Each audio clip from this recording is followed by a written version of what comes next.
My name's Elias. I'm 34, and I learned the hard way that some families only value you as long as you stay useful and silent. I've always been the dependable one. Not the golden child, not the star athlete, not the one with the picture-perfect spouse and 2 kids and matching sweaters. No, that would be my older sister, Janine. She got the spotlight.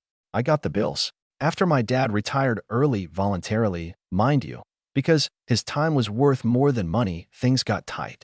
My mom's part-time art classes barely brought in enough to cover groceries and their mortgage, which they refinanced to help pay for Janine's second wedding. Yes, second was drowning them. So I stepped in, quietly. At first, it was just covering the occasional shortfall, then the full mortgage, then their utilities, then their car insurance. It added up to over $2,000 a month. But I never complained. I did it because I thought that's what family does. You help, you support, you sacrifice. But I was stupid. The dinner invite came a few weeks before. An embossed card in the mail.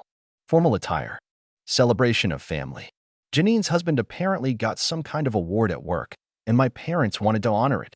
At first, I thought it was sweet. A little over the top, but they've always loved putting on airs when it comes to Janine's life. I bought a new blazer, booked time off work, and even arranged to fly in a day early just to help set up.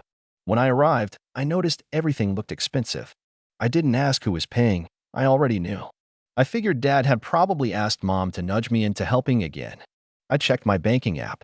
Sure enough, a few transactions I didn't authorize had been made to their account using our shared emergency fund. Classic. Dinner night came. I arrived 5 minutes early, as always. Janine and her husband Brad were already there, glowing under the attention.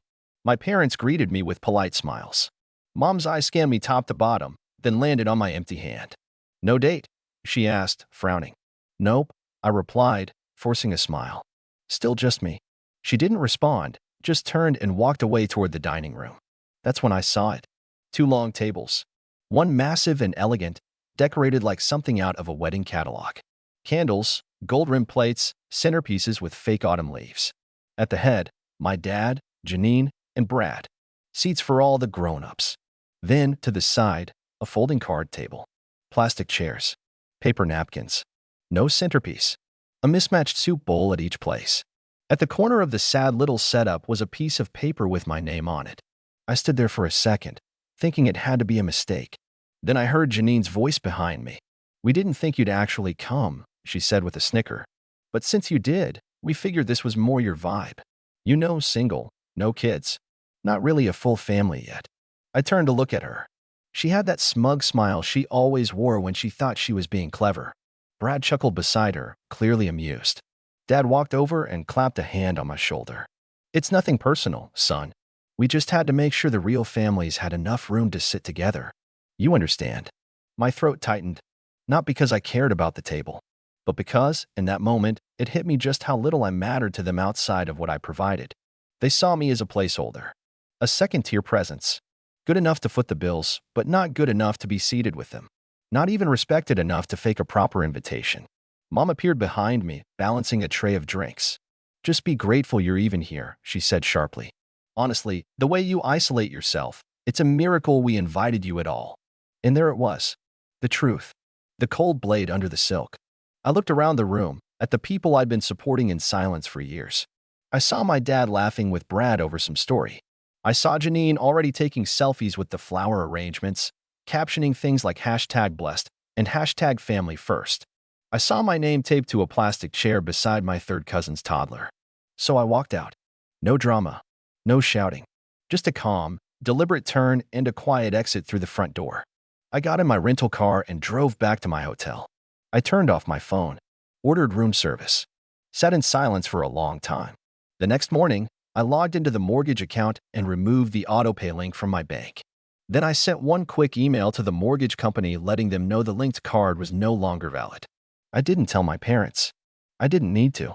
That night, I turned my phone back on. 56 messages. Most were from Janine. A few from Mom. One from Dad.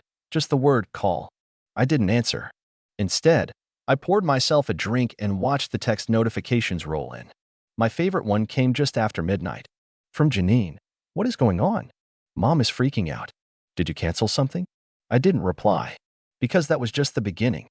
I woke up the next morning to a dozen missed calls and one voicemail from my mom that started with, "This isn't funny, Elias," and ended with her choking back tears. Apparently, the mortgage company had called to inform them that the payment had bounced and the auto-pay setup was no longer valid. Their due date was 2 days away, and they had no idea how to cover it. I could almost picture the scene in that overly decorated dining room, Mom pacing with her phone clutched in one hand and her glass of Pinot Grigio in the other, Dad slamming a drawer shut as he rifled through bank statements. Janine in the background dramatically asking, "What are we going to do now?" And still, I said nothing. I spent the day sightseeing. There was something liberating about walking through a botanical garden while your phone buzzes with increasingly desperate messages. Around lunchtime, Brad tried calling me. I declined the call and muted his number. By dinner, they'd started reaching out to my friends. Well, more like acquaintances who knew them through me. One sent me a screenshot from Janine that read, "Please tell Elias to call us. He's being childish and irresponsible." Childish. That word stuck in my brain like a splinter. For years, I was the responsible one. The one who picked up the slack when Dad blew through his pension on that ridiculous boat he never used. The one who paid Janine's rent during her messy divorce because she needed stability. The one who took in my mom's yappy dog for 6 months because she needed time to adjust after moving into a smaller house. The one who never complained. And now I was childish? Because I refused to sit at a folding table like some forgotten extra in their family drama? I flew back home the next morning, still without replying to a single message. The silence, I realized, had become its own form of communication. That weekend, I went through our shared accounts and finally cut all financial ties. I transferred the balance of our family emergency fund into my personal savings and closed the joint account. Then I logged into the utilities, canceled the auto-pays, and updated my info to remove my cards from their system. Every time I hit confirm, I felt something uncoil in my chest. That Sunday evening, as I was reading a book and enjoying the quiet, my phone lit up again. This time, it was a FaceTime request from Dad. Out of pure curiosity, I answered. His face filled the screen, red and flustered, his hair more disheveled than usual. "Elias," he started, forcing a smile. "Hey, buddy. We've been trying to reach you." "Yeah," I said calmly. I noticed. Behind him, I could hear Mom's voice. She sounded like she was crying, or maybe just shouting. Janine's voice came through too, shrill and angry. "Look, son, we had a misunderstanding, okay?" Dad continued. "Your mother didn't mean to offend you. The table thing, look, we just didn't have enough space. But we love you, and we're grateful for everything you've done." "That's interesting," I said, leaning back in my chair. Because it didn't feel like love. It felt like utility.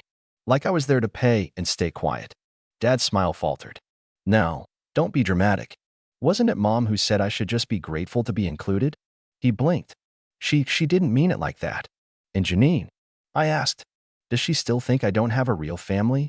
Or was that just a moment of wine-fueled honesty?" There was a pause. He opened his mouth, then closed it. "Look," he said, voice strained, "your mother and I are in a tight spot now. We didn't realize how dependent we'd become on your help. But you can't just abandon your family." That last line, that was the one that broke me. "You're right," I said. "I can't abandon my family. That's why I've decided to start prioritizing the one person in it who's always been overlooked, me." I ended the call. That night, they started calling from different numbers. Some from unknowns, some from Janine's in-laws, even one from Brad's office phone. I ignored them all. On Monday, a message came in from my mom. It was a long paragraph about how the house is at risk and you're putting our future in danger. Then, we never thought our own son would be so cold. No apology. No ownership. Just guilt. I didn't respond. A week passed. Then two. One morning I got a letter in the mail. A real one, handwritten. It was from my mom. She wrote that they were on the verge of losing the house and asked if I could please just help one last time. She claimed she'd been emotional that night and that the whole seating situation had been Janine's idea, not hers. She also included a quote from some scripture about forgiveness and duty to one's parents. Underlined, of course. I put the letter back in the envelope and slid it into my desk drawer. 2 days after I heard about the foreclosure notice, my sister Janine finally showed up at my apartment. I hadn't given her my new address. I'd moved across town 6 months earlier after my lease ended, and I never shared the update with most of the family. But I guess desperation makes people resourceful. She was standing outside the building lobby when I came home from work, arms crossed. coat hanging open over one of those ridiculous power dresses she always wore when she wanted to feel superior. I stopped a few feet from the door and looked at her through the glass. She looked furious. I was tempted to turn around and walk the block again just to let her simmer longer, but I figured I might as well get it over with. Elias, she snapped as I opened the door. We need to talk. Do we? I replied. Because the last time we talked, I believe you said I should be grateful I was even invited. She flinched, then forced a tight-lipped smile. Can we go upstairs? No, she blinked. What? I leaned on the doorway. You're not coming into my home just to gaslight me in a more comfortable setting. That set her off. This is serious. Mom and Dad are losing their house. They're terrified, Elias. They don't know what to do. And whose fault is that? I said evenly. They had years to plan. Decades, even. You think I'm their emergency plan just because I don't have a family of my own to worry about? You don't, she said immediately, and then tried to backtrack when she saw the look on my face. I mean, not yet. And maybe that's part of the problem. You have no idea what it's like having kids, a husband, a household to manage. You're alone, I said. Expendable? A fallback ATM and slacks. Janine crossed her arms again. Don't be dramatic. Right, I muttered. Because I'm the dramatic one here. There was a beat of silence. The air between us felt thick. Then she said something I wasn't expecting. They're not eating, Elias. They've been skipping meals to stretch what they have left. Dad pawned his watch. The house is weeks away from being auctioned. I looked her dead in the eye. Do you remember the watch you're talking about? What? The one Dad pawned. That was a retirement gift. Paid for with a check I wrote. You remember that? She didn't answer. I paid the mortgage. I paid their electric bill. I covered your rent during your divorce. And all I asked for in return was a little basic respect. Not a standing ovation. Just a seat at the table. Her jaw tightened. You're going to let them lose everything over a chair? No, I said quietly. I'm going to let them lose everything because that chair was a symbol. Of everything. Of how I don't count unless I'm helping. Of how I'm never quite family unless I'm making a payment. I'm not punishing them for one night. I'm just done pretending I matter to people who only call when something's broken. She looked away for a moment, then back at me. So you're really not going to help? I already did, I said. For years. And with that, I stepped back inside the building and let the door swing shut behind me. The text came in again that night, this time from cousins I hadn't heard from in ages. I guess the family panic had gone full viral. One message from my aunt asked, "Is everything okay between you and your parents?" Another from my uncle just said, "Call your mother." They were circling the wagons, trying to pull the usual guilt and shame combo they'd always used to keep things under control. I remembered being 10 years old and hearing my mom scold me, "Don't upset your sister, she's going through a lot." Or my dad telling me not to make things awkward when Janine brought home some guy she'd cheated on her first husband with. I remembered swallowing it all. The tiny slights. The big ones too. And now? Now they were panicking not because they realized what they'd done, but because the machine they'd built to stay afloat had finally shut down. A few nights later, I got a call from a lawyer. Apparently, my parents were trying to remortgage the house again, and they'd listed me as a guarantor on some old paperwork from years back. He was calling to confirm I'd still be involved. I wasn't. I told him to send me the document. When I saw it, I realized they'd kept my name listed without telling me, probably hoping I'd never notice until it was too late. That was the final straw. I didn't just say no. I filed a formal affidavit removing myself from any financial responsibility and had my name scrubbed from any shared assets. Then I froze the emergency fund account we'd once shared and started the process of legally distancing myself from all co-signed obligations. I was done, but the storm was still coming, because I knew, deep down, that they were going to make one last move. They always did. When guilt didn't work, they went for sympathy. Or rage. And sure enough, it came the next morning. A knock at my door. I opened the door to find my mother standing there. She looked smaller somehow, like the woman who used to tower over my childhood had shrunk under the weight of her own choices. Her usually perfect hair was unbrushed, and her eyes were puffy like she hadn't slept in days. Behind her, parked across the street, was Dad's old sedan, still bearing the proud parent of a state scholar bumper sticker from Janine's college days. She didn't speak right away. She just stood there, blinking up at me like she wasn't sure whether to hug me or slap me. "I had to come," she finally said. I stepped aside without a word, more out of instinct than invitation. She walked in slowly, taking in the space like she hadn't expected me to be living somewhere so normal. clean, comfortable. Like it disappointed her that I wasn't miserable without their approval. She sat on the edge of my couch like a guest at a wake. I stayed standing. "You've made your point," she said quietly, fingers knotting together in her lap. "Did I?" I asked. "Because I'm not sure anyone's been listening." She sighed, and for once, it wasn't theatrical. "We're losing the house. Your father, he's been pretending everything's fine, but it's not. We missed the last two payments. Janine tried to help, but they've got medical bills piling up with the kids, and—" I held up a hand. "I don't need the financial rundown. I know what the situation is." Her voice cracked. "We didn't mean to make you feel like you weren't part of the family, Elias. That wasn't the intention, but it was the result." She looked at me. "You're right," she admitted. "We took you for granted. We got used to the idea that you'd always be there, always helping. And you never said no. I shouldn't have had to." She nodded slowly, eyes glistening. "You were our rock. And we built everything on you like you were indestructible." I sat down across from her.